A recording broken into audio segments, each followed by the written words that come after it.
निखिल ओडिशा पाचक पाचिका महासंघर राज्यस्तरीय समावेश ब्रह्मपुर में अनुष्ठित हो जाइछि। ब्रह्मपुर बिजु पट्टनायक संस्कृति भवन परिसर में अनुष्ठित यह समावेश रे राज्यर समस्त जिलार कार्यरत पाचक पाचिका अंशग्रहण करथिले। एही समावेश रे पाचिका मानकु नियुक्ति पत्र सहित सेमानक परिचय पत्र तुरंत प्रदान करा जाऊ।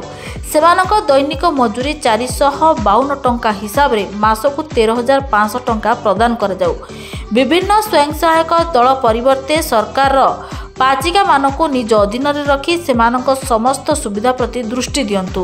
या सहित पाचक पाचिकांक बकेया अर्थ को तुरंत प्रदान करंतु। सरकार जदि एही दाबी को पूरण न करंती आसंता मार्च 7 तारिख रे हांडीछाड़ अभियान आंदोलन करिबो बोली महासंघ चेतावनी दैछि। निखिल ओडिशा मध्याह्न भोजन पाचक पाचिका राज्य संघर सभापति अछि। आज आपण मानक जरिया रे समग्र समाज को ओडिशा को सरकार को जणाया चाहूँ।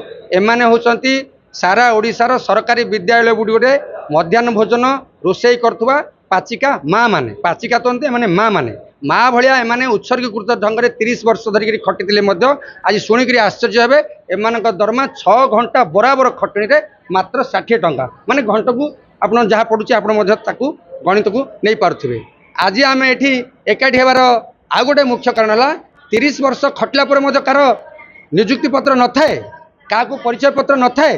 जो मैंने पूरा 3 मास खटुंट से हक मागुंट आमको नियुक्ति पत्र परिचय पत्र रेगुलर कर कि 30 वर्ष खटला माँ मान नियुक्ति पत्र ना कि परिचय पत्र ना। आमर हूँ पाचिका यहाँ हूँ पीएम पोषण केंद्र सरकार स्कीम रे जाऊँगी।